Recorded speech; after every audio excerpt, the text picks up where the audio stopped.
पर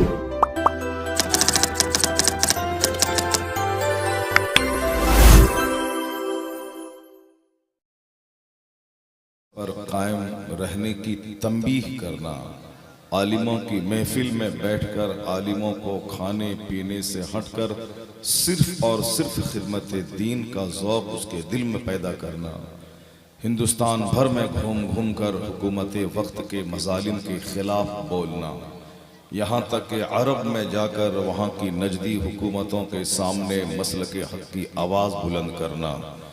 उसी बुलंद भांग दाइए इस्लाम का नाम हुजूर मुजाहिद मिल्लत है। आज हम पहली बार उनके जश्न विलादत में हाजिर हों और यहाँ के खूबसूरत मनाजिर को देखकर दिल बाग बाग हो रहा है कि उड़ीसा में न जाने कितने करोड़ों लोग अब तक पैदा हुए, क़यामत तक कितने करोड़ों पैदा होंगे। हिंदुस्तान भर में रोज़ाना लाखों बच्चे पैदा होते हैं, लाखों लोग मर जाते हैं। कोई नहीं जानता कि साहब किन के जनाजे की नमाज आज होगी, कौन बच्चा किसके घर पैदा होगा। अगर मुझे भी आप पूछ लें कि आपकी बड़ी बेटी किस तारीख को पैदा हुई, मैं नहीं बता पाऊंगा। आप मुझसे पूछें कि आपके 3 लड़के हैं, 3 में से सबसे बड़ा लड़का उमर रजा कादरी कब पैदा हुआ, नहीं बता पाऊंगा। डायरी देखना पड़ेगा। इलियास भाई से अगर मैं पूछ लूँ हजरत आपके बड़े बेटे की तारीख विलादत क्या है, नहीं बता पाएंगे। लालू प्रसाद जी के पास 17 या 18 बेटे बेटियां हैं। उनसे किसी ने पूछा था कि आपको कितने बेटे हैं, वो चकरा गया, नहीं बता पाया था वो। यानी खूब मीडिया वालों ने उसकी इस जवाब न देने पे बहुत मुस्कुराया कि अपने बेटों की तादाद, अपनी बेटी की तादाद उनको मालूम नहीं। सबके पास बेटे बेटियां होती हैं, लेकिन सबकी तारीख़ विलादत याद रखना जब बाप के बस में नहीं है तो करोड़ों लोग कैसे उसको याद रख सकते हैं। तो इस दुनिया में जहाँ तारीख़ विलादत अपने बच्चों की लोग भूल जाते हैं, लेकिन अगर मुजाहिद मिल्लत की तारीख़ विलादत अगर याद है तो फिर याद रख लें कि वो बच्चा है जो करोड़ों में यगाने रोजगार है। सबों को सारे लोग याद नहीं रखते हैं, लोग पैदा होते हैं मर जाते हैं। दुनिया उसी को याद रखती है जिनकी ज़िंदगी से कौम की ज़िंदगी वाबस्ता होती है, जो लोगों को कुछ देना चाहते हैं, जो लोगों की ज़िंदगी को संवारने का हुनर रखते हैं, जो मुसीबतें झेल कर लोगों को हिदायत का रास्ता दिखलाते हैं। दुनिया उसी को याद रखती है। तो मुजाहिद मिल्लत चूँकि पैदा हुए थे, वो अगर आम इंसान की तरह जीते तो चले जाते, उनके घर वाले भी उनको याद नहीं रख पाते। इतने हज़ारों लोग यहाँ जमा नहीं होते और फिर हिंदुस्तान भर में उनका जश्न नहीं मनाया जाता। लेकिन चूँकि उनकी ज़िंदगी एक कामयाब ज़िंदगी, एक सफल जीवन, एक सक्सेसफुल लाइफ, एक ऐसा शख्स जिन्होंने खुद अपने लिए कुछ नहीं किया, कौम के लिए सब कुछ किया, जिन्होंने अपने लिए अपनी जायदाद में इजाफा नहीं किया, उन्होंने रऊफिया स्टेट की आमदनी से कौम का काम किया, लोगों के पैसे से अपने स्टेट की जमींदारी को बढ़ाया नहीं,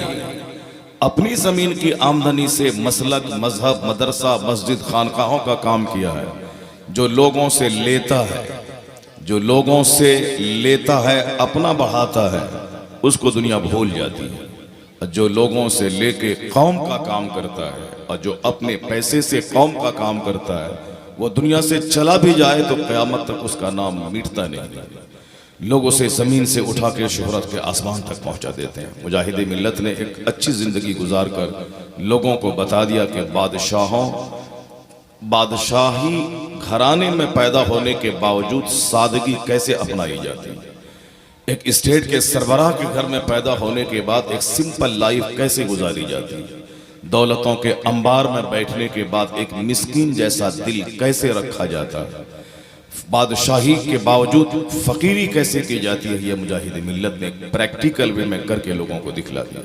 जब उनकी ज़िंदगी से नूर मिलने लगा, जब उनकी गुफ्तगू से लोगों को रोशनी मिलने लगी, जब उनकी ज़िंदगी से लोगों को हिदायत मिलने लगी, तो लोगों ने कहा मेरे वालिद ने पैदा किया है, मगर ईमान की सच्ची दौलत इस मुजाहिद ने मुझको दिया है। मेरे माँ बाप ने मुझको जन्म दिया है, मगर राह हक दिखाया इस मुजाहिद ने है। जब जितने लोग इनसे रोशनी हासिल करने लगे, सबों ने उनको अपना इमाम तस्लीम कर लिया, सबों ने उनको अपना रहबर तस्लीम कर लिया, सबों ने उनको अपना पेशवा और कायद तस्लीम कर लिया। तो लाखों लोग जिनकी ज़िंदगी से नूर हासिल करते हैं, उनकी तारीख़ विलादत तो बिल्कुल आसमान के सूरज से भी ज़्यादा रोशन हो जाती है। यही वजह है कि एक कामयाब शख्स को सारी दुनिया याद रखती है, नाकाम निकम्मे शख्स को उनके वालिदैन, उनकी औलाद भी उनको याद नहीं रखती। यह ज़मीन है काम करने वालों के लिए, जो काम करता है, जो एक्टिव रहता है, जो हमेशा फ़आल रहता है, उसी को दुनिया याद रखती है। ज़िंदगी बहुत मुख्तसर है, इतना आप समझ लें, यह ज़िंदगी बहुत मुख्तसर है। 100 साल, मैं अक्सर मिसाल देता हूँ, 100 साल हम लोग जीते हैं, 100 साल जीते भी नहीं हैं, 70 साल 80 साल मैक्सिमम मैं मान लेता हूँ 100 साल। इस 100 साल में बचपन, जवानी, बुढ़ापे का तीनों स्टेज गुजरता है। बचपन के 10-15 साल हम गैर मुकल्लफ बन के गुजारते हैं। 15 साल के बाद जब जवान होते हैं तब हम मुकल्लफ होते हैं।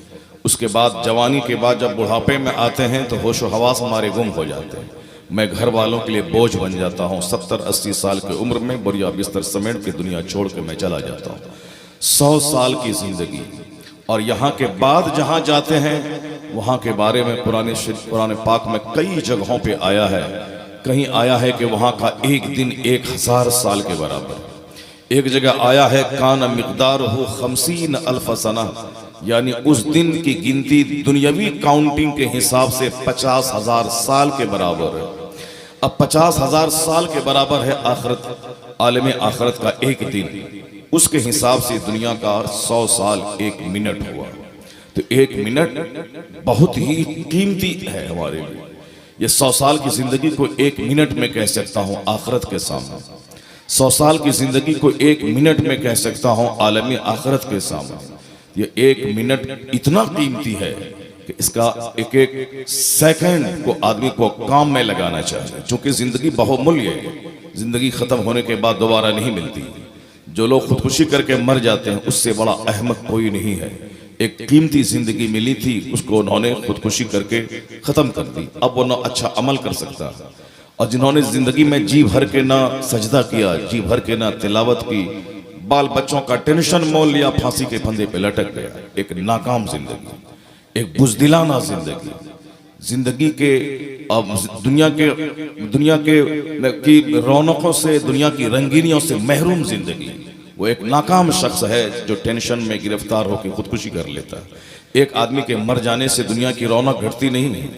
घर का एक आदमी मर जाने से सारे लोग भीख नहीं मांगते हैं, लेकिन भिखारी है वो जो जी भर के सजदा नहीं कर पाया, जो जी भर के गुनाहों से सच्ची तौबा नहीं कर पाया और खुद फांसी के फंदे पे लटक के जहन्नम को अपना हिस्सा बना लिया।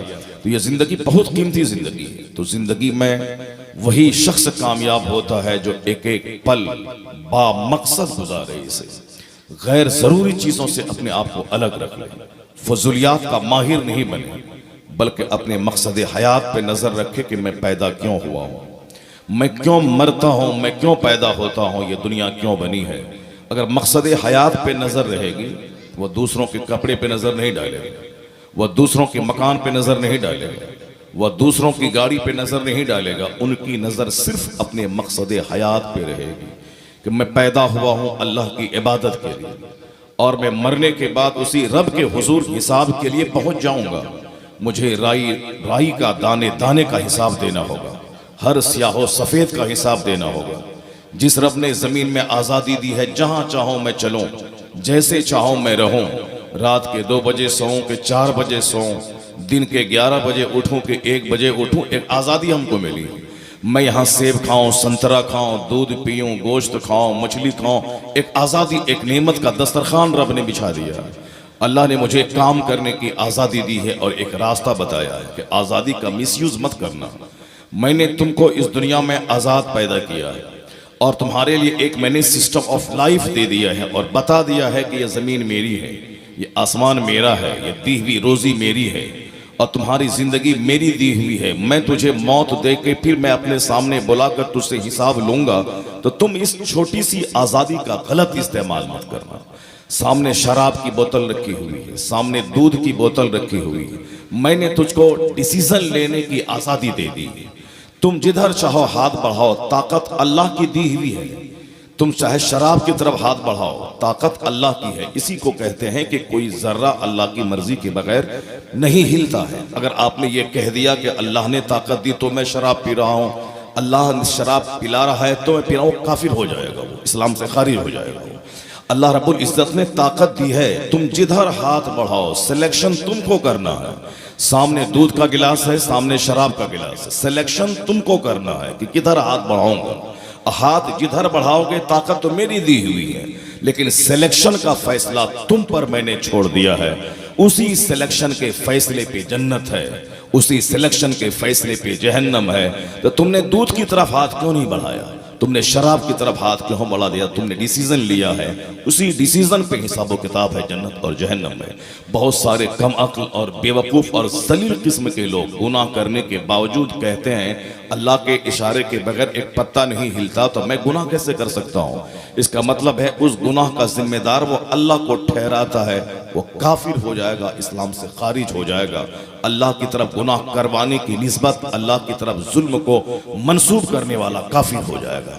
इसलिए सोच समझकर आलिमों की महफिल में बैठना चाहिए, अपने कन्फ्यूजन का इलाज करना चाहिए, अपनी तमाम बदगुमानियों को दूर करना चाहिए। अपनी अक्ल पर भरोसा नहीं करना चाहिए, अपनी अक्ल के घोड़े को हर तरफ नहीं दौड़ाना चाहिए। आदमी को सोच से, फिक्र से, अक्ल से, तदब्बुर से काम लेना चाहिए। बहुत सारे लोगों ने पैगंबर आज़म अलैहिस्सलाम की शादी के ताल्लुक से एक गलत रिमर हिंदुस्तान में और दुनिया भर में फैला दिया। उस बदतमीज को ये समझना चाहिए अगर ये सेक्सुअल डिजायर के हिसाब से एक 6 साल की लड़की से शादी कर लेते तो उस बदबख्त को चाहिए था कि हुजूर की जिंदगी का मुताला करके जानते कि सरकार का हुस्न ऐसा लाजवाब था कि जिसने उनको देखा उनका स्टेटमेंट है कि कान्ना शम्स तजरी फी वजही, गोया सूरज था जो नबी के चेहरे पे तैर रहा है। जिन्होंने हुजूर को देखा, हमने नहीं देखा, हमने सिर्फ सुना है, हमने सिर्फ पढ़ा है, लेकिन अबू हुरैरा ने हुजूर को देखा, हुजूर की सुहबत में रहा, सरकार को दिन रात उन्होंने देखा। उनका स्टेटमेंट आज तक हदीस के रिकॉर्ड में मौजूद है। जनाब अबू हुरैरा कहते हैं कि हुजूर का चेहरा ऐसा था जैसे चेहरे में सूरज तैर रहा हो।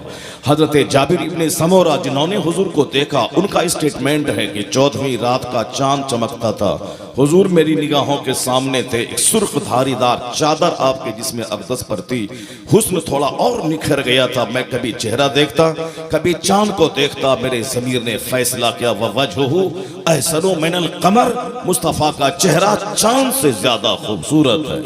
जिसने हुजूर को देखा, हजरत अनस कहते हैं मैं हुजूर की खिदमत में 10 साल तक रहा, वमा मसस्तु दीबा जतन और हरीरन अलियना मिन कफ रसूलिल्लाह। वो कहते हैं कि मैं किसी भी रेशम को, जबकि दुनिया की सबसे नर्म तरीन चीज रेशम है, और उसने क्या कहा, मैंने दुनिया का कोई रेशम, कोई दिबाज हुजूर की हथेली से ज्यादा नर्म नहीं पाया। उन्होंने क्या कहा, कोई कस्तूरी, कोई मुश्क मैंने मुस्तफ़ा की खुशबू से ज्यादा खुशबूदार नहीं पाया। पैदा होते ही चेहरे से ऐसा नूर निकला कि मुल्क शाम के महल को आपकी माँ ने देख लिया। जनाब हलीमा अपने कबीले बनु साद में ले गई तो चिराग में तेल डालने की जरूरत नहीं पड़ी, जब तक मुस्तफ़ा रहे हुजूर के चेहरे के हुस्न से सारा घर जगमगाता रहा। तो बचपन में जो हुस्न होता है वो जवानी में निखर जाता है। मैं इसी पॉइंट को इंडिकेट करने के लिए मैंने ये सारी बातें कही हैं। जो बच्चा बचपन में होता है, जैसे कोई बच्चा काला कलोटा है, देखने में अच्छा नहीं लगता है, लेकिन 18 साल की जवानी में जाने के बाद उनका हुस्न निखर जाता है। कोई हमारी समाज की बेटियां हैं जो काली कलोटी हैं, देखने में अच्छी नहीं लगती हैं, लेकिन जब वो 18 साल की होती हैं तो 16 साल के होते हैं, चेहरा बिल्कुल उनका अट्रैक्टिव हो जाता, पुरकशिश हो जाता। अगर नहीं हो तो कौन शादी करे उससे? शौहर की निगाहों में कैसे वो महबूब बने? यानी जवानी में जिस्म स्ट्रॉन्ग हो जाता है, हड्डी पुख्ता हो जाती है, चेहरा खूबसूरत हो जाता है। और जो बचपन से ही खूबसूरत हो, जवानी में उनका हुस्न दोबाला हो जाता है। जो मुस्तफ़ा बचपन में इतने खूबसूरत थे, 25 साल की जवानी में कितने खूबसूरत होंगे। वो जब रास्ते से चलते थे तो शहजादियां तमन्ना करती थी कि काश ये मेरे शौहरे नामदार बन जाते। खानदान के लोग तमन्ना करते थे कि काश अब्दुल्ला का चांद मेरा दामाद बन जाए, तो मेरी नस्लें फख्र करेंगे इनकी दामादी पर। लोग तमन्ना करते थे, हसीन तरीन दोशीज़ाएं, खूबसूरत शहजादियां वो तमन्ना करती थी। अगर मुस्तफ़ा अपनी ख्वाहिशात से मगलूब होकर शादी करते, शादी में कोई ख्वाहिशात का दखल होता तो 25 साल की उम्र में 18 साल की एक नहीं दर्जनों शहजादियों से अक़्द कर लेते। उस वक़्त अरब में 100 शादी लोग करते थे। हुजूर की नबूवत के ऐलान से पहले 100 शादी करना अरब में ऐब की बात नहीं थी। अगर हुजूर नबूवत का ऐलान 40 साल में करते, लेकिन यहाँ शादी 25 साल में हो रही है। अगर हुजूर चाहते तो 25 साल की उम्र में 50 खूबसूरत 16 साल की लड़कियों से शादी कर सकते थे, क्योंकि अरब में 100 शादी करने का रिवाज था। मगर हुजूर ने 25 साल की ऐन चढ़ती जवानी में 40 साल दो औरत 40 साल औरत जो 2 शौहर से बेवा हो चुकी है, जो 2 शौहर के पास रह चुकी है, उनसे बेवा खातून से 25 साल के जवान मोहम्मद अरबी ने निकाह करके कुछ मैसेज तो दिया है, कुछ पैगाम तो दिया है। उनकी शादी में हिकमत तो रही होगी। 25 साल में जब नफ्स से मगलूब होकर शादी करते तो 16 साल की लड़की से करते, 18 साल की खूबसूरत शहजादी से करते, लेकिन 40 साल अधेड़ औरत जो 2 शौहर से बेवा हो चुकी है, उससे शादी करके मुस्तफा ने दुनिया वालों को बता दिया कि बेवाएं मनहूस मानी जाती हैं, उनका बाप उनको कातिल और डाइन कहता है, इनका कोई कसूर नहीं है। शौहर मर गया तो इसमें इनका क्या कसूर है? लेकिन दुनिया उन्हें उस खुशी से महरूम कर चुकी है। उनके बाप उनके चेहरे पे बकरी की मेमनियां डालकर उन्हें मनहूस करार देते हैं। तो इस गिरे हुए को इज्जत कौन देगा? इस गलत रिवाज का खात्मा कौन करेगा?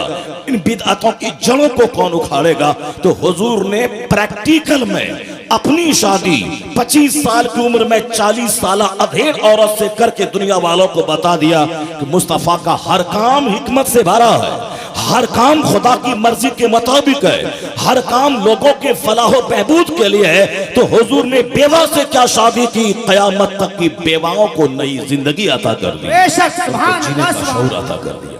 अगर हुजूर की शादी की इस हिकमत पर सड़े हुए लोगों की नजर होती, वो कभी बदतमीज हुजूर की सैयदा मखदूमा आयशा से शादी को इशू बना के डिबेट नहीं करता। चूंकि इस दुनिया में आखिर जमाने में सड़े हुए लोग रह जाएंगे। मैं अक्सर ये हदीस पढ़ता हूँ, सरकार की हदीस है, आखिर जमाने में बिल्कुल रद्दी किस्म के लोग दुनिया में रह जाएंगे। जैसे अच्छी खजूरें लोग टोकरी से चुन लेते हैं, अब पेंदे में रद्दी किस्म की खजूर रह जाती है।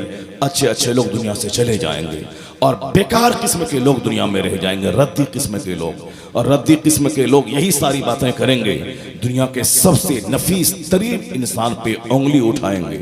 नमाज जो इबादत की सबसे आला तरीन सूरत है, उस पे उंगली उठाएंगे। मस्जिद जो सबसे खूबसूरत जगह है, उस पे उंगली उठाएंगे। जिन्होंने दांत निकले हुओं को खुदा माना है, जिन्होंने आधा चेहरा बंदर का, आधा चेहरा आधा जिस्म इंसान का, उनको खुदा माना है। जिनके यहाँ इबादत गाह में घुसने के बाद कहीं खून है, कहीं गंदगी है, कहीं लिंग है, कहीं शर्मगाह की पूजा है, उस आदमी को कोई हक नहीं पहुंचता जो शर्मगाह के सामने सर टेके, वह दुनिया के सबसे नफीस तरीन इंसान पर वह उंगली उठाए। वह घुस जाए मेरी मस्जिदों में दीवार का हुस्न, छतों का हुस्न, मेहराब का हुस्न, मिंबर का हुस्न, चटाई का हुस्न, खुतबा जुमा का हुस्न, नमाजी के चेहरे का हुस्न, उनके सर की टोपियों का हुस्न, उनके चेहरे की दाढ़ियों का हुस्न, इफ्तार में इफ्तार का हुस्न, औरतों के हिजाब का हुस्न, औरतों के निकाब का हुस्न, हज बैतुल्लाह का हुस्न, ज़कात के सिस्टम का हुस्न। और किसी चीज को मुताला कर ले, अगर दिल जिंदा है तो कलमा पढ़कर मुस्तफा का गुलाम हो जाए। नारे तकबीर, नारे रिसालत, सरकार मुजाहिद मिल्लत, जश्न विलादत हुजूर मुजाहिद मिल्लत, हजरत अल्लामा मुफ्ती शहर यारदा साहब क़िबला, नारे तकबीर। जो छुछंदरों के सामने सर टेकता हो, उन बंदरों को मुस्तफा की शादी पे उंगली उठाने का कोई हक हासिल नहीं था। उन बंदरों को दुनिया के सबसे आला तरीन इंसान की शख्सियत पे उंगली उठाने का कोई हक नहीं था। इसलिए तो मैं मुसलमानों से कहता हूँ कि क्यों तुम नर्वस होता है जिनकी पेशानी जलील हो गई धतूरा के सामने, छिपकली के सामने, बंदर के सामने, सांप के सामने, नदी के सामने, नाला के सामने, उसकी कोई हैसियत है क्या? कुरान करीम कहता है सुम्मुन उम्युन बुकमुन, यानी ये बहरा है, ये गूंगा है, ये अंधा है। कौन? जिसके पास आंख है, यानी वो काफिर। जिनके पास जबान है मगर वो गूंगा है, आंख है मगर वो अंधा है, कान है मगर वो बहरा है। ये बहरे हैं, गूंगे हैं, अंधे हैं। इन्नका ला तुस्मिउल मौता, कुरान कहता है इन मुर्दों को आप नहीं सुना पाएंगे। किनको? मुस्तफ़ा ने मुर्दा कहा जो जिंदा था, जो जमीन पे चलता था। कुफ्फार और मुशरिकीन को अल्लाह ने मुर्दा कहा, इन मुर्दों को सुना नहीं सकता। वह जिंदा है, वह देखता भी है, वह दूर दराज से मेरी मदद भी करता है। इसलिए बुजुर्गों ने कहा गौसे आजम इंतकाल कर गए, वो अपनी कब्र में है, दीन की खिदमत करके रब के नाम पे मरे हैं, तो अपनी कब्र में वो जिंदा है। जब मैं धामनगर शरीफ में या गौस कहता हूँ, मेरी माँ बाद में आती है, मेरे बाप बाद में आते हैं, मेरा दोस्त बाद में आता है। सबसे पहले गौसे आजम के रूह मुश्किल कुशाई के लिए पहुंच जाती है। पता चला जो रब से हट के जिए वह मुर्दा है, और जो रब के नाम पे जिए और कट जाए वो जिंदा है। सुभान अल्लाह, सुभान अल्लाह। असल जिंदगी वो है जो मकसद हयात को लेकर है। जिंदगी का एक मकसद है अल्लाह की इबादत करना। जिंदगी का मकसद है इस दुनिया का 100 साल 1 मिनट, इस 1 मिनट को जन्नती कामों में लगा देना। जन्नत का काम करना सबसे बड़ा काम है क्या? इबादत करना। वो उस चैप्टर को मैं जरा कंप्लीट कर दूं, फिर आगे मैं बढ़ता हूं।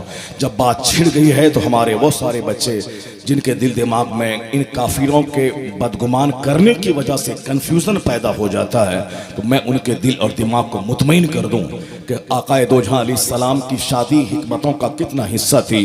6 साल की सैयदा मखदूमा आयशा से निकाह हुजूर ने अपनी मर्जी से नहीं किया था, चूंकि अल्लाह रब्बुल इज्जत की पसंद थी कि मेरे महबूब की एक बीवी हो जो कुंवारी हो। चूंकि सरकार ने 11 शादियां की, उन 11 में से आपकी 9 बीवियां वो थी जो बेवा थी, जिनके शौहर का इंतकाल हो चुका था। एक बीवी थी जो तलाक शुदा थी, और बाकी सिर्फ एक बीवी आपकी है सैयदा आयशा जो कुंवारी थी। यह हुजूर अल्लाह की पसंद थी कि मेरा महबूब, जहां उन्होंने बेवाओं से शादी किया है, तलाकशुदा खातून से शादी किया है, तलाकशुदा औरतों को लोग ऐबदार समझते हैं, मुस्तफ़ा ने उनसे शादी करके तलाकशुदा औरतों के मॉरल को बढ़ाया है।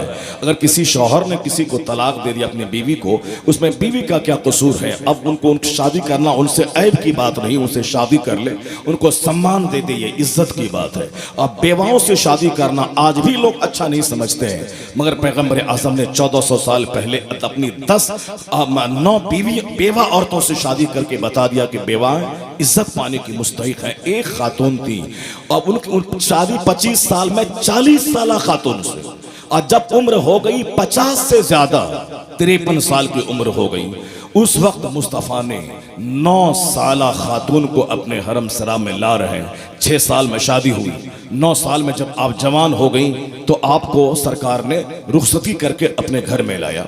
अब पहली बात तो यह है कि हुजूर ने शादी क्यों की? अब तक शादी का यही तो तरीका था कि 40 साल की खातून से आपने पहली शादी की, और जब 50 साल के बाद नेचुरली बंदा, आम इंसान की बात कहता हूं, सरकार दो जहां तो नूरुन अला नूर थे, वो महबूबे परवरदिगार हैं, वो नाइबे परवरदिगार हैं, उनका सारा काम हिकमतों से भरा होता है। इसलिए हुजूर को आम इंसान के नजरिए से नहीं आंका जाए कि हुजूर ने ये किया, हुजूर ने ये किया, नहीं, वो नाइबे परवरदिगार हैं। जैसे अल्लाह सारी कायनात का खालिक है, मुस्तफ़ा अताए इलाही सारी कायनात के मालिक है, वो सरकार दो जहां अल्लाह की दलील और बुरहान है। इसलिए नाइबे परवरदिगार, अल्लाह का नाइब उनको कहा जाता है। जो नाइबे परवरदिगार हो, उनके काम को चाहे दिमाग में समझ में आए या ना आए, बंदा को ब्लाइंडली मान लेना चाहिए, वो हक है, वो सच है। हमने ये कहा कि सरकार अगर अकल की कसौटी पे सोचना है तो इस तरह से सोच ले कि हिकमत तो रही होगी कि 25 साल में 40 साल खातून से, और जब 50 साल से जायद उम्र गई है तो आपने एक 9 साला खातून को अपने घर में रुखसती करके आप ला रहे हैं। शादी तो एक दिन के बच्चे से भी हो सकती है, शादी तो 1 महीने के बच्चे से भी हो सकती है। जैसे हमारे समाज में आदमी राइज है, कोई एक दादा है जिनकी एक पोती है, जिनका एक पोता है, दोनों को अपने गोद में बैठा करके एक दूसरे का अक्द करवा दिया।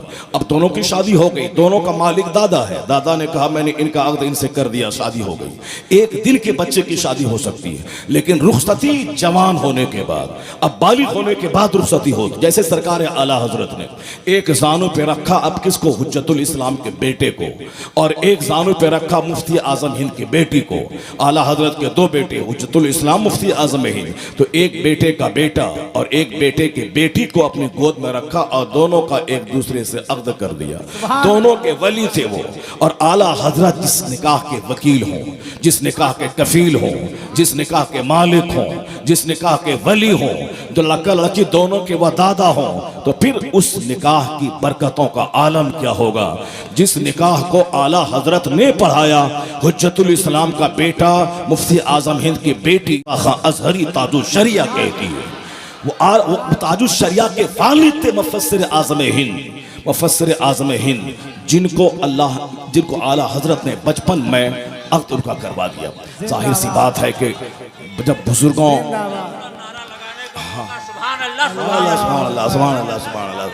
या रसूल अल्लाह, जिंदाबाद जिंदाबाद, अल्लाहु अकबर।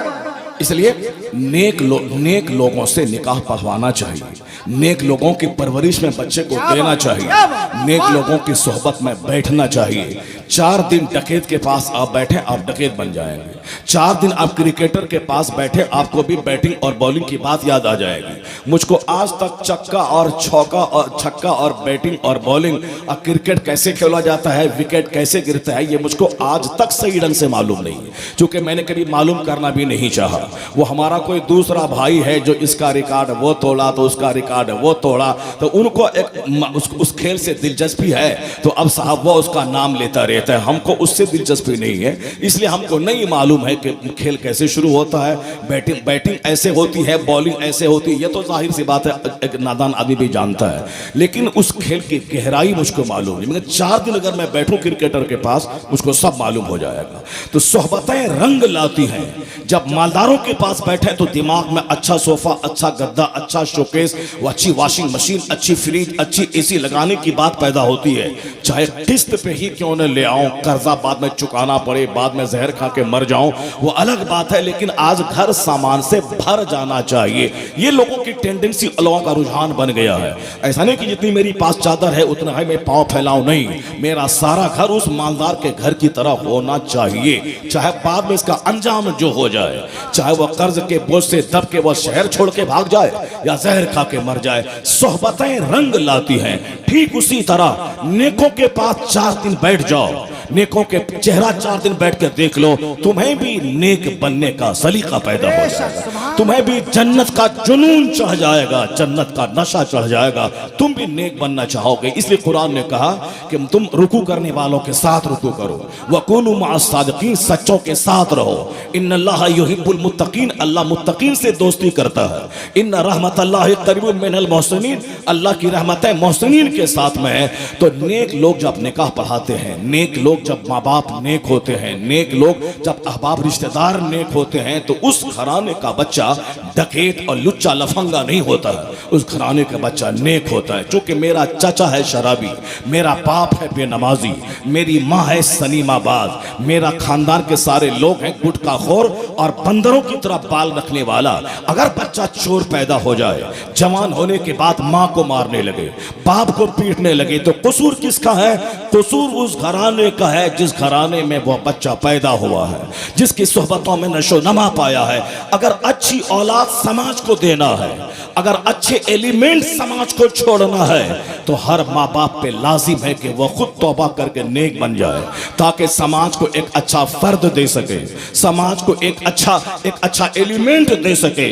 वरना पहले तो बाप दादा अच्छे थे तो हम इतने बुरे हैं, और हम इतने बुरे हैं तो मेरी औलाद कितनी बुरी होगी जो 50 साल जिंदा रहेगा। उनको पता चलेगा कि दुनिया कैसे लोगों से भर गई है, समाज कैसे लुटेरों, डकैतों और गुंडों और मगरूरों और घमंडियों से भर गया है 50 साल के बाद। उससे पहले ही अल्लाह ईमान की हालत में हम सबों को मौत दे दे, ताकि वह दिन देखने को ना मिले जिस दिन के बारे में हदीस में आया है कि लोग कब्रिस्तान जाके तमन्ना करेंगे कि काश मैं मर जाता, ताकि यह दिन मुझको देखने को नहीं मिलता। हर आदमी मौत से नफरत करता है कि मरूं नहीं, लेकिन हालात ऐसे पैदा होंगे कि हदीस में आया, हुजूर ने कहा लोग कब्रिस्तान से गुजरेंगे तो कहेंगे कि काश मैं मर गया होता, ताकि यह दिन देखने को नहीं मिलता। बेहयाई के दिन, बेशर्मी के दिन, ज़नाकारी के दिन, शराब पानी से ज्यादा सस्ती बना देने वाला दिन, जुल्म दिन, कत्ल सस्ता हो जाएगा। जब जहां जिसको चाहेगा बंदा मार देगा, यानी कत्ल आम हो जाएगा। जिस तरह से तबीयत के खिलाफ कोई बात हुई फौरन कत्ल कर देगा, कत्ल करेगा, गाड़ी पे लोड करेगा, जाके दरिया में डाल देगा। आज आम तौर पर लोगों का मशगला बन गया है, कत्ल आम हो रहा है। ये क़यामत की अलामत है कि लोग जिंदा रहने पर मौत को तरजीह देंगे। अच्छे लोग कहेंगे काश मैं मर गया होता। हथेली पर आग रखना जितना मुश्किल, उतना ही ईमान बचाना मुश्किल हो जाएगा आखिर जमाने में। तो 50 साल पहले बाप दादा कुछ अच्छे थे, तो हम लोग हैं जो जलसा कर रहे हैं, जलसा सुन रहे हैं। लेकिन आज जिन बच्चों को मैं पैदा कर रहा हूं, 24 घंटे मुंह में गुटखा है, सलाम का जवाब तक नहीं दे पाता है, चूंकि उस थू को कैसे फेंकेगा। उसी हालत में मौत आ गई तो कलमा तक नहीं पढ़ पाएगा। कान में वायर ठुसा हुआ है, रात के 3-3, 2-2 बजे तक मोबाइल से चिपके रहना, व्हाट्सएप, यूट्यूब देखते रहना, गंदी गंदी फिल्में देखना, और रात के आखिरी पहर में जब रहमत का फरिश्ता आसमान से जमीन पे उतरता है, उस वक्त मुर्ख बांग देने लगता है। ये सारे कुत्ते गली कूचे में रात भर हुल्लड़बाजी करते हैं, और फज्र से पहले सहरी के वक्त में कुत्ते राख के ढेर पर सो जाते हैं। बुजुर्गों ने कहा है कि जो आदमी रात भर मोबाइल चलाए और सहरी के टाइम में, रहमत के उतरते टाइम में वह सो जाए, उनका यह काम कुत्तों से मेल खाता है। जो इशा के बाद फौरन सो जाए और फजर से पहले उठकर 2 रकात नमाज पढ़ ले, रहमत के फरिश्तों के साथ उसका काम मिल जाए तो उसका काम फरिश्तों से मेल खाता है। अब आदमी आजाद है, अपनी जिंदगी कुत्तों के मिस्ल गुजारे या अपनी जिंदगी फरिश्तों के लिए काबिल रश्क गुजारे। एवरी मैन इज फ्री, हर आदमी आजाद है। मैं कहना चाहता हूं हमारी औलाद कैसी होगी। मैं जब इस तरह से रात गुजारता हूं, मैं जब इस तरह से दिन गुजारता हूं, मेरी औलाद कैसी होगी। चड्डी पहन के घर में रहने वाला, 24 घंटे सनी मास के पर्दों से चिपके रहने वाला, अपने बेटों को गोद में रख के सनी मास देखकर दूध पिलाने वाली, गाना गाने वाली, अपने बच्चों को सोते वक्त गाना सुनाने वाली, अपनी बच्चियों को डांस सिखाने वाली और डांस सिखाने वाले स्कूल में एडमिशन कराने वाली, और बच्चियों की उनके नाच का मुकाबला करवा के जबरदस्त नाचने वाली को फिल्म की एक्ट्रेस बनाने वाली। ये बताएं कि उस घराने में लड़कियां कैसी पैदा होंगी, उन लड़कियों की आबरू कैसे बचेगी। तो आज जो ज़नाकारी आम हो गई, शराब नोशी आम हो गई, तो आज के बच्चों की और बेटियां, आज के बच्चों की जो बेटियां होंगी, बेटे होंगे, वो कैसे होंगे। इसलिए दुनिया सड़े हुए लोगों से भर जाएगी। आखिर वक्त में गंदे लोग, रद्दी किस्म के लोग रह जाएंगे। तो जो मुसलमान है वो कम से कम होश के नाखून थाम ले। वह जानते हैं कि आज हुसैन का डंका सारे आलम में बज रहा है। हुसैन के पास 5 एकड़ जमीन पे घर नहीं था, इमाम हुसैन के पास 10 एकड़ वाला मकान नहीं था, उनके घर में तो फाका था। वह तो एक दिन खाते एक दिन फाके से रहते थे। लेकिन आज करोड़ों नाम हुसैन के नाम पे है, करोड़ों बच्चे हुसैन के नाम पे हैं। गुलाम हुसैन नाम का शख्स दुनिया में करोड़ों मिलेगा।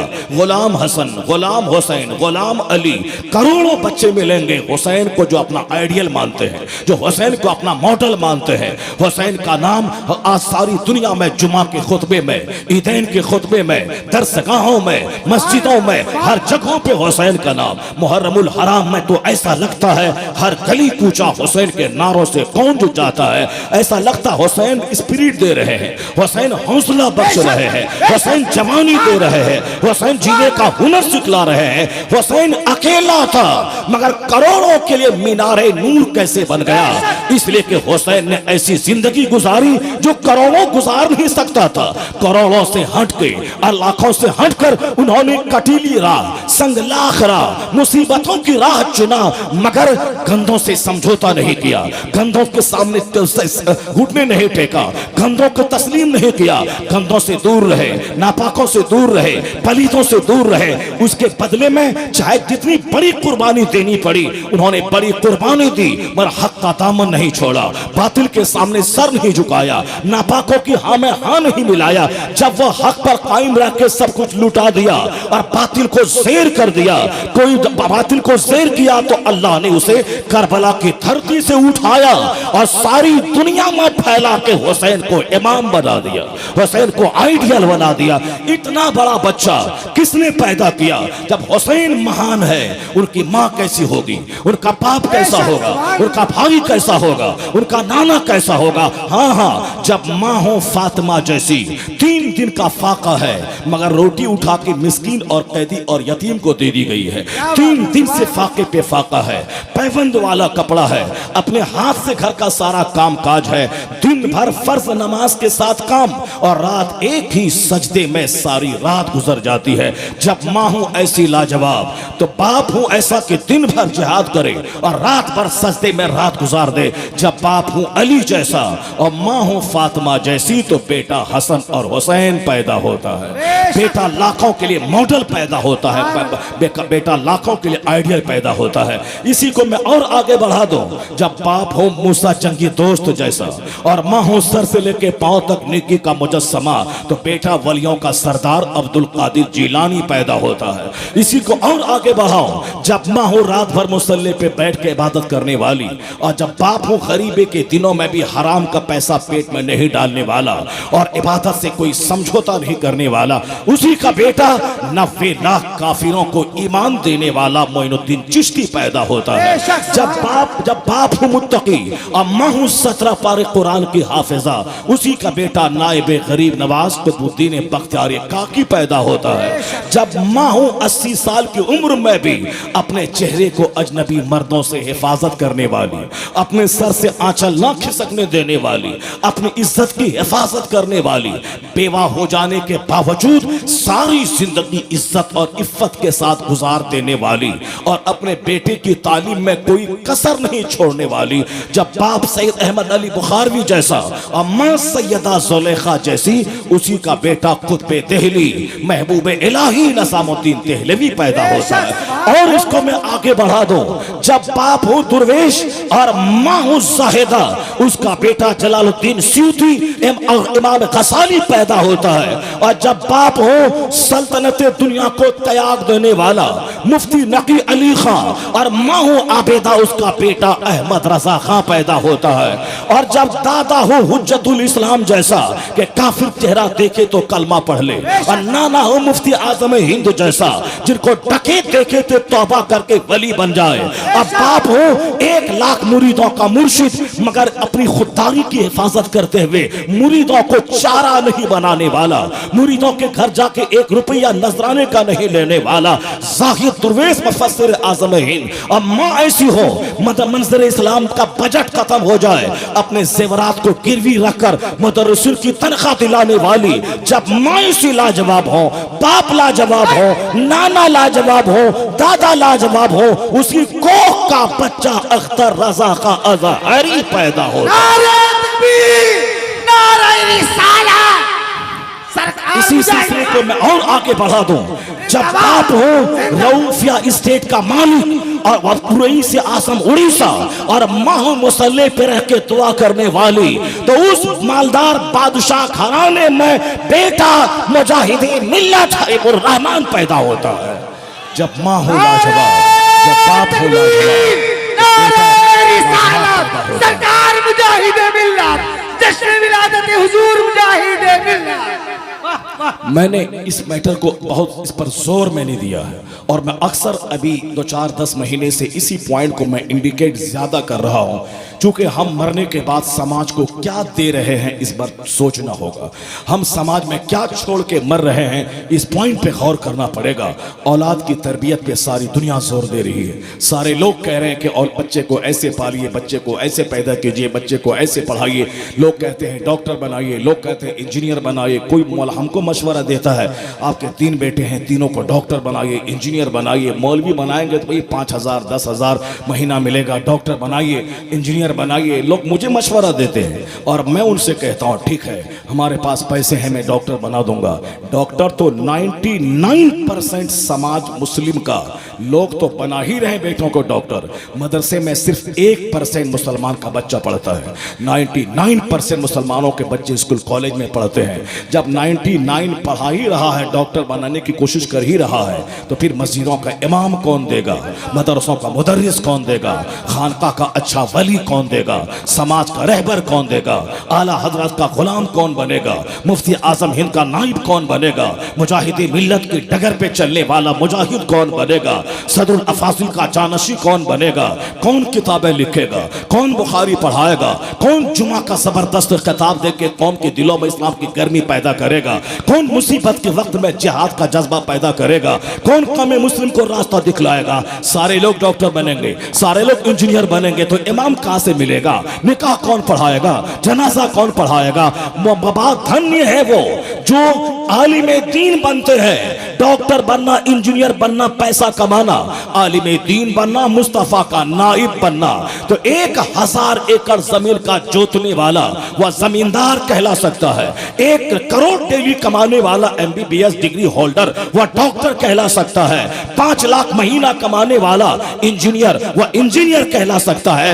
मगर नाइबे पैगंबर न जमींदार कहला सकता है, न डॉक्टर कहला सकता है, न मिनिस्टर कहला सकता है। नाइबे पैगंबर वही कहला सकता है जिसके सीने में कुरान हदीस का इल्म होता है। वह रहे किसी किराए के घर में, वह रहे फुटपाथ पर, अगर वह वाकई आलिमे दीन है, वह मुस्तफा का नाइब है, वह नाइबे रसूल है, वह नाइबे पैगंबर है। उस जिस तरह रसूल के मुकाबले में कोई मनसब नहीं, उसी तरह नाइबे रसूल के मुकाबले में कोई दूसरा मनसब नहीं।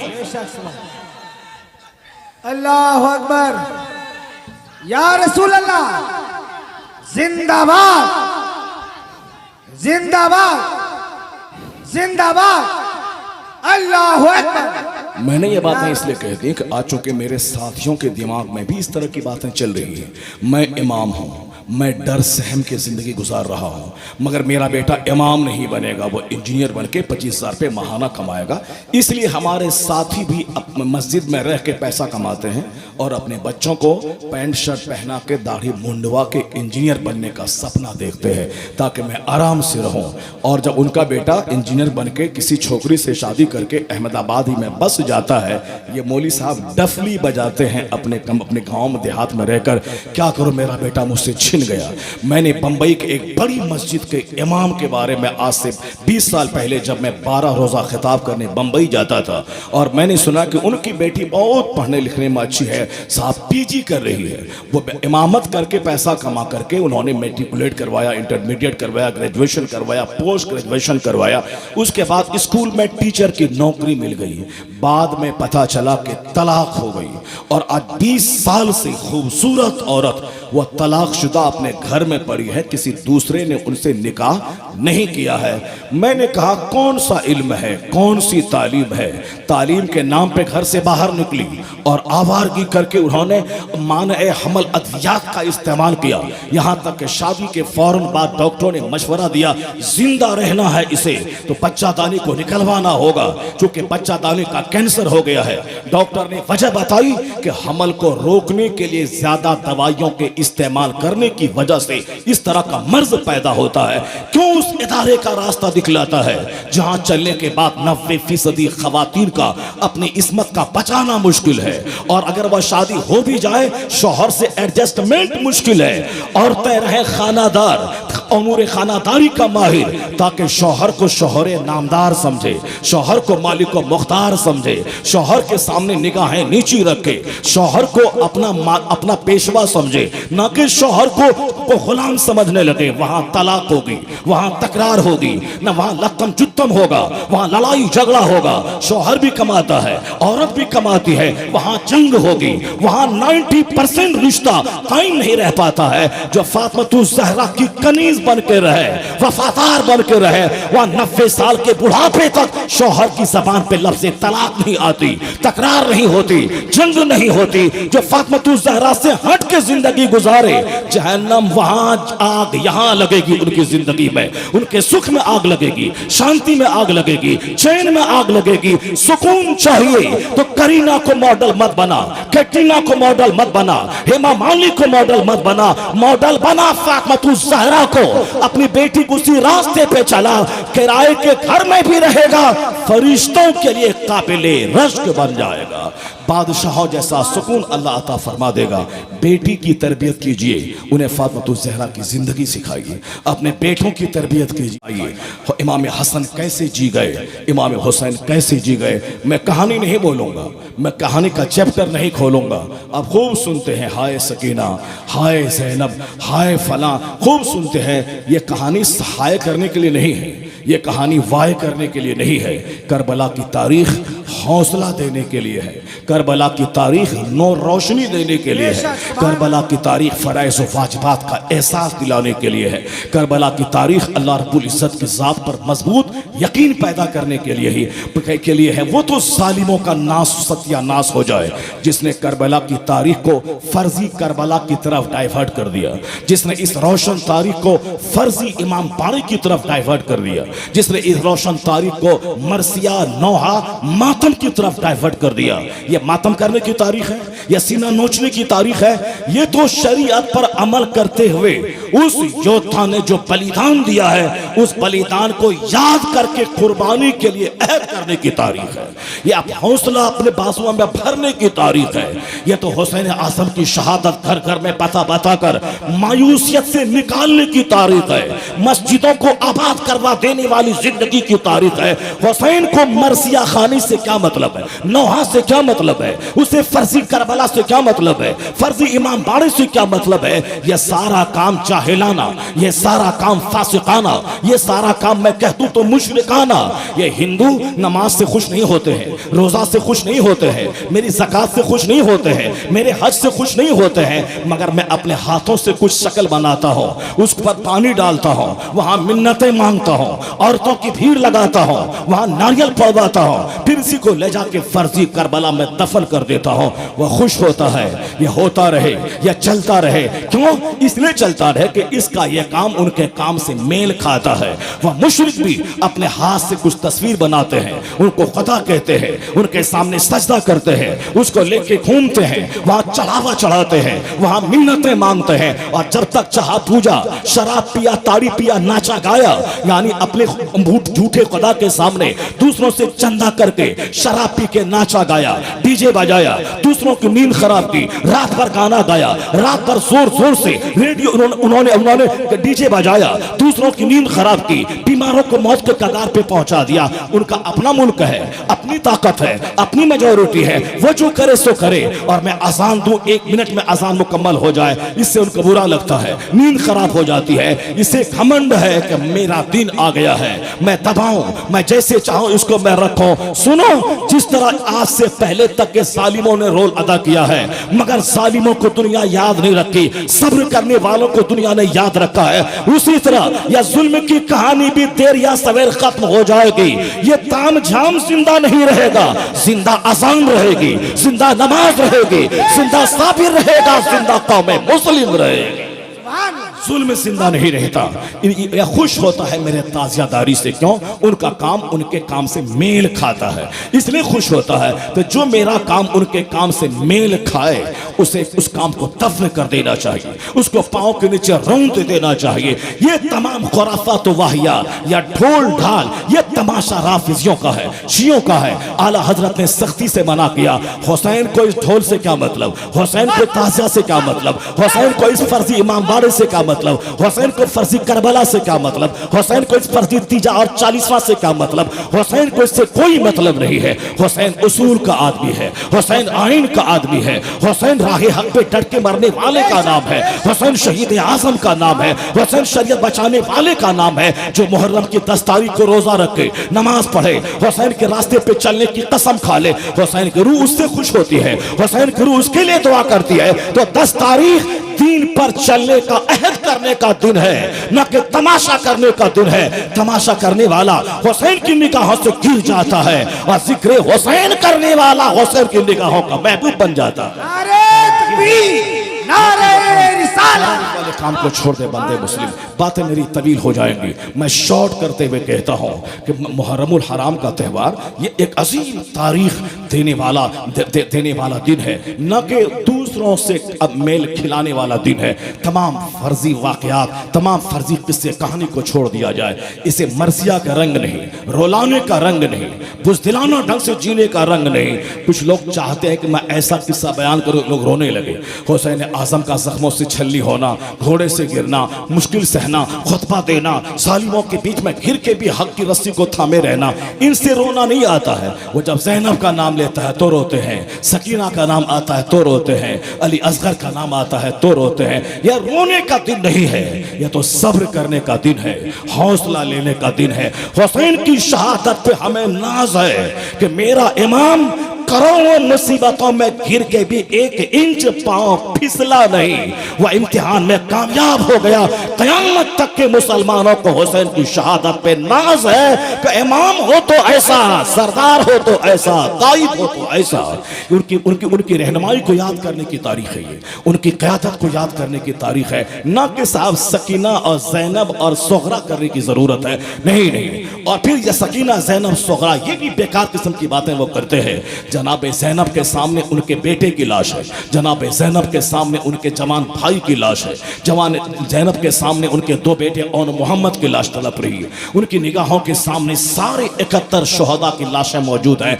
आम औरतों का एक बेटा मरे, उनका हाल इतना बुरा है या तो खुद मर जाती है या 1 साल तक उनके चेहरे पे मुस्कुराहट नहीं आती है, मातम करती रहती। एक लाश घर से निकले वह 40 दिन तक होश नहीं आता। वहां 71 लाशें सामने पड़ी हुई है और जो घर का चराग और आखिरी सहारा है वो भी जा चुका है।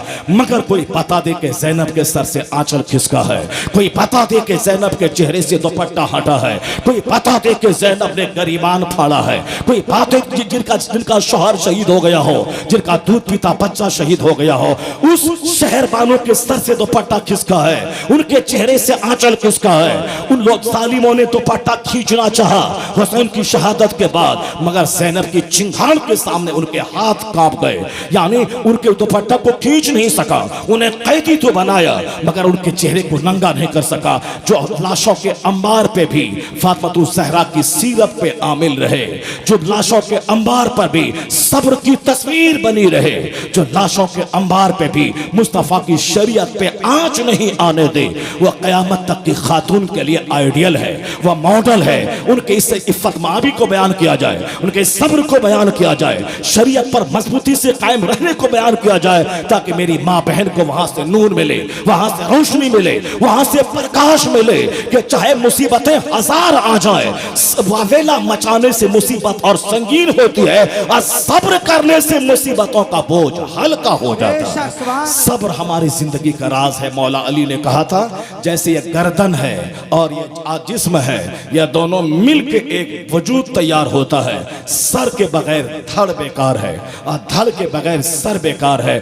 उसी तरह से ईमान और सब्र का ताल्लुक है। सब्र नहीं हो तो ईमानदार बना रहना मुश्किल है, सब्र नहीं हो तो ईमान वाला रहना मुश्किल है। सब्र और ईमान दोनों में चोली दामन का संबंध है। ईमान लाने का मतलब है अब कदम कदम पे सब्र करना होगा, मुसीबतों पे सब्र करना होगा, गरीबी पे सब्र करना होगा, काफिरों के जुल्म पे सब्र करना होगा, अपनों की बेवफाई और हसद पे सब्र करना होगा, अपने दोस्तों की गिरफ्तारी पे सब्र करना होगा, मौसम की खराबी पे सब्र करना होगा, अपनी पसंद के खिलाफ अमूर जाहिर उसके बारे में सब्र करना होगा। सब्र ही सब्र है। यहां तक के नज़ा की तकलीफ पे सब्र करना होगा और जबान पे कलमा लाना होगा। जहां रूह निकल गई उस हालत में उसके बाद आराम की मंजिलें है। रूहें इस्तिकबाल, हूरें इस्तिकबाल करेंगी, गिलमान इस्तिकबाल करेंगे, जन्नत की बहारें इस्तिकबाल करेंगी। यानी दुनिया का एक दिन सब्र कर ले, अब खरबों साल जन्नत की राहतें तुझ पे कुर्बान होती चली जाएंगी।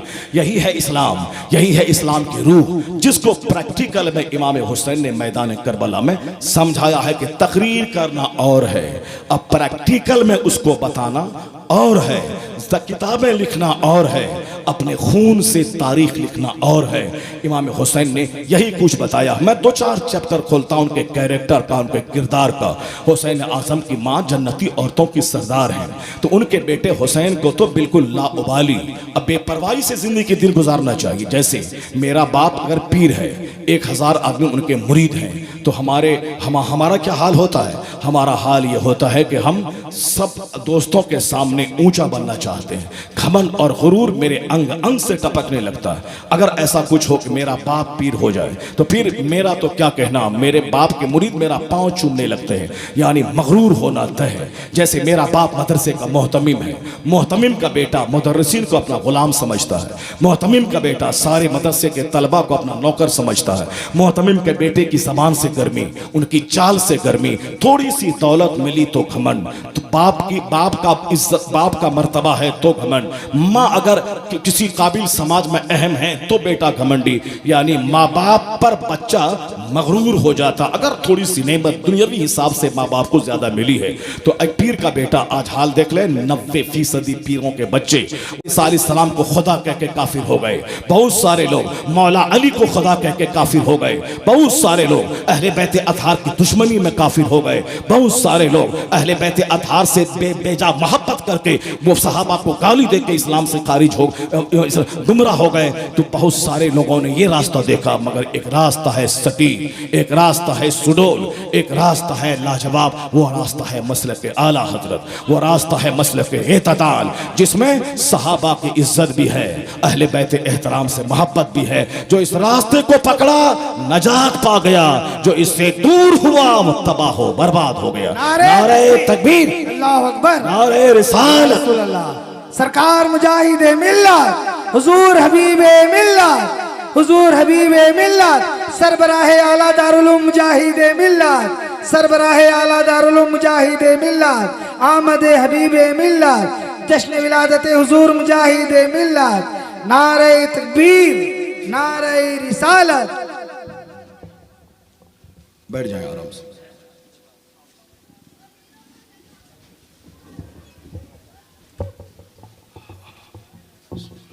देखें आप, हुजूर हबीब मिल्लत तशरीफ ले आए, एक फ़र्द नहीं है, हुजूर मुजाहिद मिल्लत की आगोश का तरबियत याफ्ता एक मुहर्रिक फ़ाल लीडर है ये। अगर सिर्फ ये मुरीदों के घर जाते और बिस्तर पे सो जाते, एसी का मज़ा लेते, एसी की कार में चलते, जो पैसा मिलता वो अपने घर को साजो सामान से भर देते, तब मैं कहता कि अपने पेशरो और अपने मुजाहिद के रास्ते से हट गए हैं। लेकिन इन्होंने सिंपल और सादा रहकर जो मुजाहिद मिल्लत को मिशन को आगे बढ़ाते हुए जामिया मुजाहिद मिल्लत कायम करके असातिज़ा की, दरसियात की, तलबा की, मदरसों की फिक्र में लगे हैं, मुरीदों की तरबियत में। मैं कह सकता हूँ कि लाख हजारों पीरों में एक अजीज, एक हबीब, एक मुमताज पीर का नाम है हबीब मिल्लत। नारे तकबीर, नारे रिसालत, सरकार मुजाहिद मिल्लत, हुजूर हबीब मिल्लत। जिन्होंने खाने पीने को अपना पीरी मुरीदी को मशगला नहीं बनाया, जिन्होंने खूब ऐश करना, कपड़ा बदलना डेली, इन्होंने अपना रास्ता नहीं चुना है। सिंपल रहना, सादा रहना, मुदर्रिसीन को आला तनख्वाहें देना और दीन का उससे काम लेना, ये सीखा है। बच्चों को खिला पिला के आलिम फाजिल मुफ्ती बनाना, ये सीखा है। तो खानकाहों में बैठकर, मुरीदों के दरमियान बैठकर खूब पान खाना और खूब पिरकी फेंकना गुटखा खा के, वह दूसरे पीरों का काम है। मेरा मुजाहिद मिल्लत का जानशी, इनका काम है दीन का काम करना, मदरसा चलाना, मुरीदों की तरबियत करना, और जो मुरीदों से नजराने मिले ऐश के लिए नहीं, मसलक के अहले सुन्नत के लिए इस्तेमाल करना। ये काम है हमारे हबीब मिल्लत का। अल्लाह तबारक व तआला इनको सेहत और तंदुरुस्ती के साथ लंबी उम्र अता फरमाए। जाहिर बहुत सारे लोगों का बेटा बहक गया, बाप बड़ा है, बेटा उसका आवारा हो गया, लुच्चा लफंगा हो गया। मैं हिंदुस्तान के बड़ी बड़ी खानकाहों के बड़े बड़े पीरों के बारे में कह सकता हूँ जिनका बेटा स्कूल कॉलेज में पढ़ा, उसके बाद आवारा हो गया, हाथ से निकल गया। यहाँ तक कि अलीगढ़ में पढ़ाने के नशे ने उनके बेटे को उनके हाथ से छीन कर वहाबी बना दिया, मौदूदी जमात का कैडर बना दिया। इसलिए आज पीरों को ज़रूरी है कि सबसे पहले वो अपने बाल बच्चों की तरबियत करे, वो अपने घर में रहे, अपनी बीवी और अपनी बहनों और अपनी बेटियों की तरबियत करे, उसके बाद फिर दूसरों को सिखाए, वरना बाहर सिखाएंगे सारा घर उजड़ जाएगा। अलीगढ़ में पढ़ेगा बेटा, ये नहीं सोचा कि अलीगढ़ में पढ़ता है तो वहाँ मैं उसकी निगरानी करूँ कि जुमा कहाँ पढ़ते हो, 5 वक्त की नमाज कहाँ पढ़ते हो, किताब किसकी पढ़ते हो, तेरा फ्रेंड कैसा है। अगर मैंने निगरान नज़र रखी तो फिर मेरा बेटा वहाँ से जब लौटेगा तो ईमान बेच के नहीं, ईमान बचा के लौटेगा। अगर हमने फिक्र ही नहीं की कि कहाँ नमाज पढ़ता है, किसका ज़बीहा खाता है, हम किसके पीछे नमाज पढ़ता है, अगर हमने नहीं फिक्र की तो वहाँ से वहाबी बन के आना 100% तय है। क्यों? इसलिए कि तुम तो अपने बेटे को नमाज नहीं सिखाया, लेकिन वहाँ कोई वहाबी 10 बार मिल करके नमाजी बना दिया तो तेरा बेटा बोलेगा कि मेरा बाप पीर है मगर मुझको नमाजी नहीं बनाया, ये मेरा दोस्त, मेरा हमदर्द है जिसने मेहनतें करके मुझको नमाजी बना दिया, इसे वो छोड़ देगा आपको। इसलिए अपने बच्चों को बचाना है तो उसकी गुट्ठी में नमाज पिलाई, उसको शरीयत पर अमल करने वाला आमिल बना के तब अलीगढ़ भेजी, और फिर उसकी निगरानी करते रहिए कि ज़बीहा किसका खाता है, नमाज किसके पीछे पढ़ता है। जुम्मा पढ़ने के लिए 5 किलोमीटर दूर जाना पड़े, अपनी मस्जिद में चला जा, नमाज पंजगाना तनहा अपने रूम में पढ़ना पड़े, रूम में पढ़ ले, मगर किसी नजदी वहाबी के पीछे मत पढ़ना, उनके जनाजी की नमाज मत पढ़ना, उनके हाथ का ज़बीहा मत खाना। जब शहर में मशकूक हूँ कि कौन ज़बह किया है, वहाँ गोश्त खाना छोड़ दो। इमाम आज़म के ज़माने में एक बार बकरी चोरी हुई थी, उन्होंने कई महीनों तक उन्होंने बकरे का गोश्त खाना छोड़ दिया, यह सोच करके शायद उसी बकरी का गोश्त तो ना हो। यह है तकवा। और आज हमारे मौलवी साहब लोग कहते हैं कि कस के बारे में क्या फिक्र है कि ये नजदी है कि वहाबी है कि क्या है। इसलिए जब तक कंफर्मेशन ना हो जाए कि वहाबी है तब तक उसका ज़बीहा खा सकते हैं। और हमको तो लगता है कि सारे कसाब, सारे कटाई करने वाला वह सब के सब ये सब प्रॉब्लम को नहीं जानता है। मैं तो देखता हूँ कि कभी कभी ऐसा काटने वाला, मजदूरी करने वाला, लिबास ठीक नहीं है मगर वह लोग ऐसी बातें बोलता है, अपने रहनुमाओं की ऐसी अंधाधुंध आंख बंद करके तकलीद करता है कि जिसके बारे में आप कोई अकीदा नहीं रख सकते सिवाय वही कि जो आला हजरत ने कहा है। उनका जाहिल से जाहिल आदमी बहुत गहरी मालूमात रखता है, हमारे लोग नहीं रखते हैं। इसलिए ये कह देना कि सारे कटाई ऐसा ही है, इसका मतलब है कि दिमाग में कुछ है, दिल में कुछ चल रहा है। अल्लाह तबारक व तआला हमारे लोगों की रहनुमाई फरमाए, मरते दम तक ईमान की हिफाजत फरमाए, वरना कब आदमी फिसलेगा, कब गड्ढे में गिरेगा कहना मुश्किल है।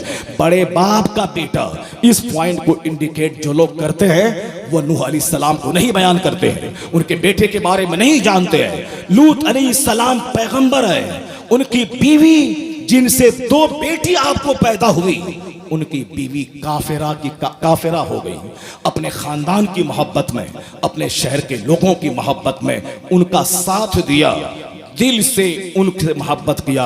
अजाब का पत्थर है वह मिस्कीन नहीं, वही तो खलीफतुल मुस्लिमीन है, वही तो मौला अली हैं, वही तो शेर खुदा हैं, वही मेरे वालिद मोहतरम, मेरे पैदरे बुजुर्गवार हैं, जिसकी तरफ तो निशानदेही करता है कि वहाँ एक शख्स है जो सूखी रोटी खाता है नाने शहीर पर मदारी कुव्वत हैदरी, यानी उसी जौ की रोटी पर हैदरी कुव्वत का इन्हिसार है, दारो मदार है। हमने जब से बर्गर, चाउमीन, जब से बिरयानी, सेब, संतरा, अनार को अपना मजहब बना लिया, यानी सिर्फ खाना, सिर्फ कपड़ा बदलना, सिर्फ मकान बनाना, तो हुजूर ने कहा था खाने का गुलाम तबाह हो गया, पहनने का गुलाम तबाह हो गया, दिरहम और दीनार का गुलाम तबाह हो गया। हम तबाह हो गए, हम बर्बाद हो गए। हमारी सारी एनर्जी मकान बनाने, गाड़ी खरीदने, अच्छा कपड़ा पहनने, साहब अच्छी शादी करने पर चली गई है, और हमने दीन की खिदमत का नशा उतार के रख दिया है। और हुसैन आजम ने क्या बताया, अगर अली का गुलाम बनना है तो सिंपल रहना होगा, सिंपल खाना जाना होगा, रात इबादत में गुजारनी होगी,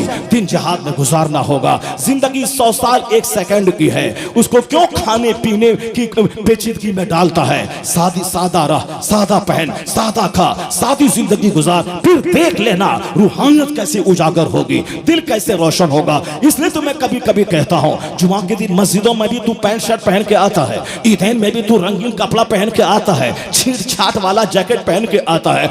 जुमा ईदैन के दिन सादा कपड़ा पहन के ईदगाह आजा, जुमा के दिन सादा कपड़ा पहन के मस्जिद में आजा, महफिल मिलाद जलसा जुलूस में सादा कपड़ा पहन के आजा।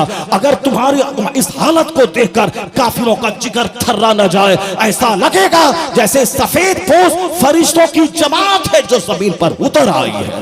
तेरे लिबास में जादू है, तेरे चेहरे की दाढ़ी में जादू है, तेरे रहन सहन में जादू है। जो काम एटम बम से नहीं होता है वह काम तेरी सादगी से निकल आता है। सिंपल तो रह, सिंपल घर बना, पैसा बचेगा दीन का काम करेगा। सिंपल खाना का पैसा बचेगा, 50 गरीब को पालेगा। सिंपल कपड़ा पहन, पैसा बचेगा, 50 गरीबों का ख्याल करेगा। सारा पैसा अपने ही मोबाइल के रिचार्ज कराने में लगा देगा तो दूसरा मांगने आएगा, नहीं देगा। अगर 5 रुपए दे भी दिया तो 5 दिन तक सीने में दर्द रहेगा। और इमाम हुसैन कौन थे? जिन्होंने 55 साल की जिंदगी में 25 हज पैदल चल के कर लिया है। कहां मदीना और कहां मैदान अरफात, 400 किलोमीटर दूर का सफर पैदल। कब? आला किस्म का घोड़ा मौजूद है, आला किस्म का ऊंट मौजूद है, मगर आपने पैदल हज किया है। क्यों? हदीस में आया है कि जो पैदल हज करता है मक्का से चलकर अरफात, हर कदम के बदले में 6 करोड़ नेकियां मिलती हैं।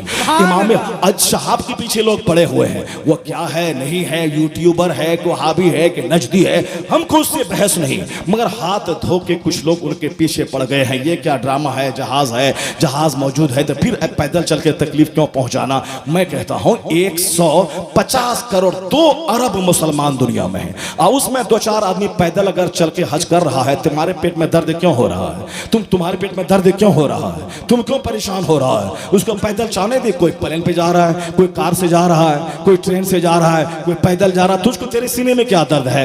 अगर शहाब पलट के ये बोल दे मैं हुसैन का गुलाम हूं, मेरा इमाम अच्छी सवारी की मौजूदगी में पैदल हज किया है, तो मैं भी गुलाम हुसैन जहाज की मौजूदगी में पैदल सफर कर रहा हो, क्या जवाब होगा तेरा? नहीं जवाब दे पाएगा। चूंकि जिस इबादत में ज्यादा मुश्किलात उठानी पड़ती है वो इबादत ज्यादा कीमती हो जाती है। जो दुआ धूप में की जाए, ठंडी में 70 दुआओं से बेहतर वो दुआ जल्दी कबूल होती है जो दुआ धूप में की जाए। यानी जो जिस हज में तकलीफ ज्यादा हो वो हज ज्यादा कबूल होता है।